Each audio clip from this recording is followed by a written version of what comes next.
ini untuk mengikuti Ekaristi, khusus untuk kedamaian arwah Bapak Sukijan. Paulus kepada jemaat di Roma. Saudara-saudari, tetapi kamu tidak hidup dalam daging, melainkan dalam roh. Jika memang roh Allah diam di dalam kamu, tetapi jika orang tidak memiliki roh Kristus, ia bukan milik Kristus. Tetapi jika Kristus ada dalam kamu, maka tubuh memang mati karena dosa. Tetapi roh adalah kehidupan oleh karena kebenaran. Dan jika roh dia telah membangkitkan Yesus dari antara orang mati.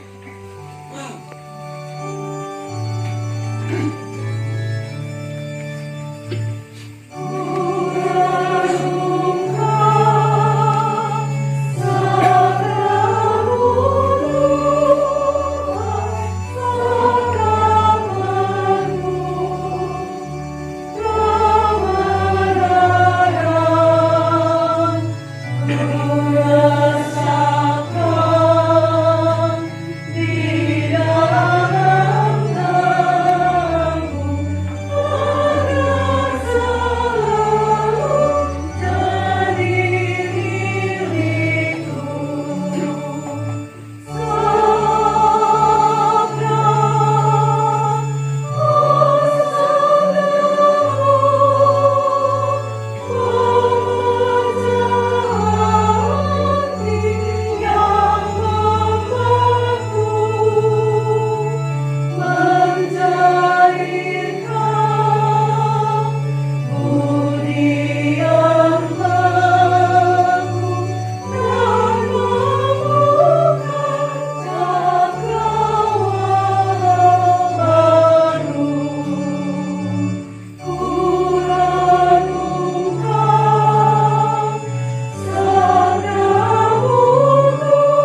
Paulus mengajak kita untuk berpikir ke depan, berpikir jauh.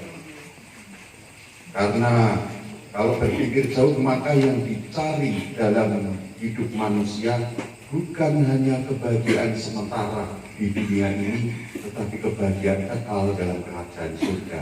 Maka turutilah keinginan roh dan jangan hanya mengejar keinginan daging saja. Orang yang punya harapan adalah orang yang sungguh percaya akan kerahiman Tuhan. Maka bagi mereka yang miskin, yang ada dalam tawanan dalam tanda petik dan mengalami kesengsaraan dunia, dengan kehadiran Allah maka ada harapan, karena Allah adalah Allah pembebas. Seperti yang diungkap dalam bacaan Injil, Tuhan memberikan kabar baik kepada orang-orang miskin, mengutus Yesus untuk memberitakan pembebasan kepada orang-orang tawanan, penghiburan bagi orang-orang buta, dan seterusnya. Mazmur lagunya renungkan, kalau tidak keliru, itu adalah karangan dari Romo Martono, Romo C.M. Martono, yang meninggal karena kanker lidah. Beliau adalah dulu kakak kelas jauh, saya masuk kandungan saja beliau sudah jadi Romo. Tapi saya sempat berkunjung ke paroki beliau pernah berkarya, yaitu ketika liburan semesteran saya berkunjung ke Romo Martono yang berkarya waktu itu di Gereja Kristus Raja mana? Ungaran. Jauh. Jadi ini wis iso tandane ketika saya liburan semesteran. Kalau libur saya pulang ke mana? Ungaran.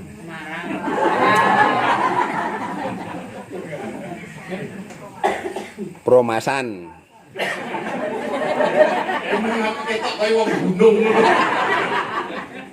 Siapa? Kan ketok jeneng aku ki wong wajah-wajah. Saya di Semarang. Saya di Semarang, tepatnya yang Semarang dekat Ungaran. Semarang bisa kota Madia yo. Oh iya, paling selatan ya, yaitu di Hadumane. Maka kebetulan pas ada teman saya, kakak kelas saya oper di Ungaran. Saya melihat keseharian Romo Martono, meskipun cuma 2 atau 3 hari ya, saya tinggal di sana. Lalu saya melihat Romo Martono mau misa, dan misalnya itu jauh dari gereja Ungaran ke Susteran Kedananan. Di situ sudah ada fasilitas motor, mobil, tapi beliau jalan kaki. Dan dia melihat orang yang memang menghayati kemiskinan ini. Dulu itu juga pernah konon katanya beliau sampai ingin masuk ke Rawa Seneng menjadi keramik, tapi tampaknya tidak. Beliau juga mau disekolahkan karena pintar, tapi beliau tidak bisa. Hidupnya penuh dengan, memang sengaja penuh dengan pengen prihatin, jalan kaki, nek cedak rapopo, aduh. Dan dia ya sehat sih karena jalan, tapi kok beliau ya meninggal karena kanker lidah. Saya sempat tilik juga, dan beliau sudah tidak bisa berbicara. Ketika saya tilik, beliau hanya cukup gini, berusaha untuk tersenyum, wajahnya sudah tidak kelihatan lagi begini. Dia tetap optimis. Romo-romo sekarang jalan kaki oke lah, saya juga jalan kaki. Partai sebelah Dari parkiran ya? dari pasturan ke gereja. Saudara-saudari yang terkasih, apa yang diteladankan Romo Martono, merenungkan sabda Tuhan, membuat kita memperbarui hidup kita. Merenungkan sabdamu ya Tuhan. Apakah sungguh-sungguh direnungkan dan dilaksanakan dalam kehidupan sehari-hari? Ini menjadi pertanyaan bagi kita. Benarkah hidup kita itu punya harapan? Ataukah kita itu gampang ceklekan, mutungan, atau bahkan sampai putus asa? Bahkan kita pernah mengalami percobaan bunuh diri. Sebagai pengikut Kristus, kita memandang ke depan. Harapannya bukan hanya di dunia ini, tetapi jauh ke depan, yakni kerajaan surga. Maka ikutilah seperti firman Tuhan hari ini, kehendak roh daripada hanya berhenti pada keinginan daging saja. Itu mengajar di salah satu universitas di Amerika. Dia ahli dalam hal psikologi. Suatu saat dia mengambil air satu ember, lalu mengambil beberapa ekor binatang yang imut. Pasti bapak ibu suka itu ya. Imut. Dan beberapa menggemaskan. Tikus. Senang toh?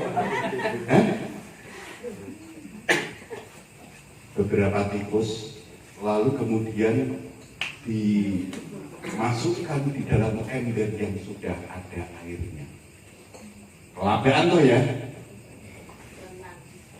Panjenengan kalau masuk ke dalam kolam renang gimana? Kelabakan enggak? Oh enggak. Setelah masuk air itu tenang karena beliau tenggelam.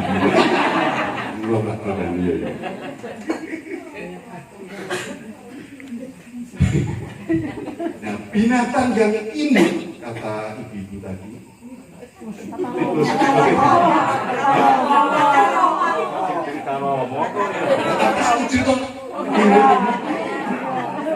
lucu mesti itu pada kelabakan di dalam ember, tapi naik nggak bisa karena memang tidak dekat mulut embernya.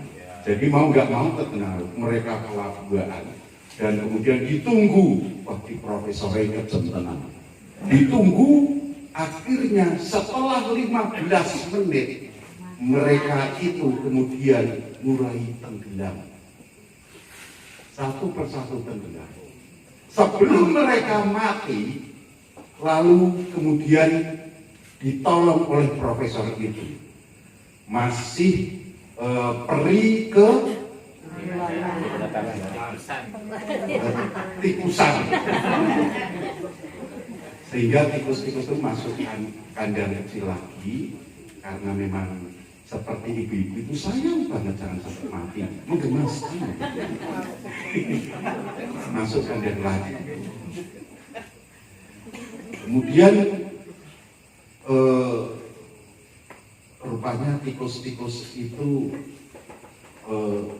masih hidup, lalu didiamkan, dikasih makan, lalu didiamkan sampai mereka binatang imut tadi itu kembali segar.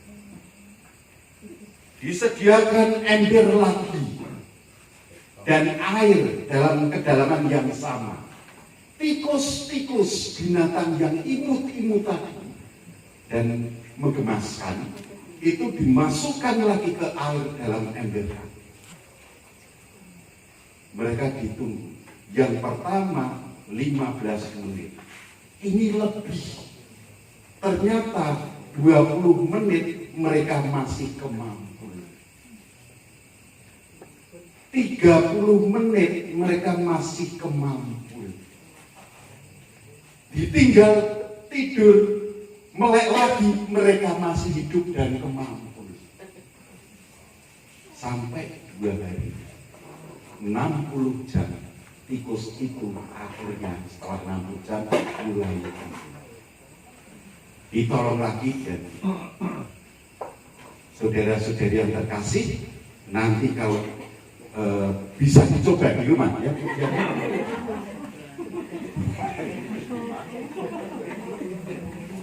Dari ini imut.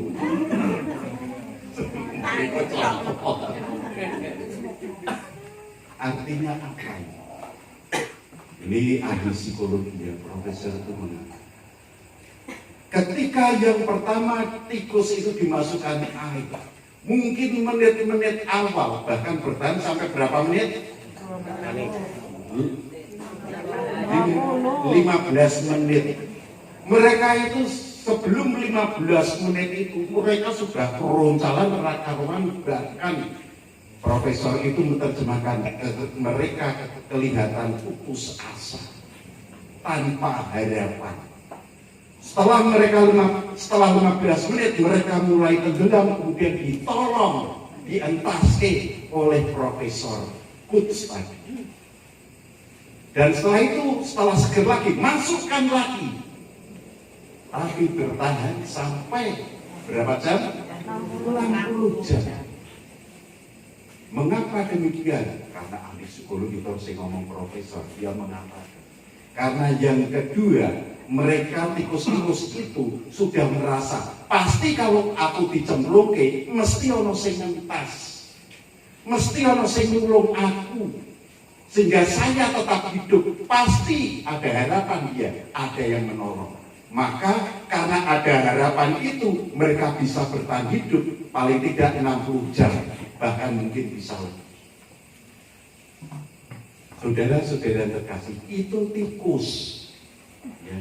Psikologi tikus. Arti coba, monggo. Demikian pula hidup manusia. Kadang-kadang yang pakai untuk percobaan itu kan binatang-binatang, utamanya binatang seperti tikus dan lain sebagainya, apa gitu ya. Manusia pun juga mungkin kalau hidup gampang ceklekan, apalagi putus asa, maka mereka bosan. Yang fatal mereka bunuh diri. Tetapi bagi pengikut Kristus adalah manusia yang berpengharapan. Bukan harapan yang cerah di dunia ini, tetapi pengharapannya jauh ke depan. Suatu saat saya pasti akan diberkati Tuhan dalam kehidupan di dunia ini. Bahkan ketika saya setia, meskipun hidup itu susah, saya tetap mempunyai harapan kebahagiaan kekal dalam kerajaan surga. Maka kalau manusia mempunyai harapan, ke depan jauh tak terbatas. Karena Tuhan akan menopang kita, akan menolong kita. Hidup ini kita jalani dengan ceria dan optimis. Saudara-saudari yang terkasih, harapan itu juga kita imani pada saudara-saudara kita yang mengikuti Kristus setia sampai akhir hayat. Mereka yang setia sampai pada kematiannya, kita boleh berharap bahwa mereka pun boleh masuk dalam kerajaan surga. Meskipun pernah mengalami sakit di dunia ini, bahkan karena sakitnya mungkin juga mengalami sampai pada kematian, tetapi harapan itu masih ada. Tuhan akan membopong, Tuhan akan menolong manusia yang beriman kepadanya. Maka kita yang ditinggalkan oleh saudara-saudara kita, dan utamanya pada malam hari ini kita yang sudah ditinggal Bapak Silvester Sutijan 1 tahun lalu, dengan harapan yang penuh dan iman yang mendalam, kita berdoa tetap mencintai beliau. Harapannya agar Tuhan memberikan kerahimannya, belas kasihannya, agar beliau dihapuskan dari segala dosanya, dan surga kekal itu adalah tempat yang mulia, dan Bapak Sutijan boleh hidup ada di sana, mengalami kebahagiaan abadi yang kekal. Saudara-saudari yang terkasih, mari kita. Yesus Kristus, Engkau menghendaki agar kami tidak terbelenggu dalam kuasa dosa dan penderitaan. Engkau menghendaki kami, umat-Mu, mengalami pembebasan dan kemerdekaan dari derita dan ancaman maut dan dosa. Bebaskanlah saudara kami, Bapak Silvester Sutijan, yang telah 1 tahun menghadap-Mu dari semua belenggu dosa dan maut. Kami mohon, bagi kami yang ditinggalkan, semoga anugerah pembebasan yang boleh diterima dan dialami oleh saudara kami ini mendorong dan menyemangati kami untuk mengungkapkan terima kasih kami dalam mewujudkan wujud tindakan kasih kepada sesama dan orang-orang yang kami jumpai dan kami layani setiap hari. Kami mohon. Semoga menjadi berkat bagi Bapak Silvester Sutrisno dan keluarga besarnya. Sempurnakanlah itu semua dalam kasih-Mu demi Kristus pengantara kami. Amin. Persembahan kita nyanyikan dari buku nomor halaman 167. Kami tunjukkan.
Berkati saudara sekalian, Bapa dan Putra dan Roh Kudus.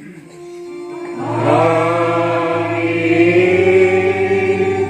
Saudara-saudari, misa peringatan 1 tahun meninggalnya Bapak Silvester Sukichan sudah selesai.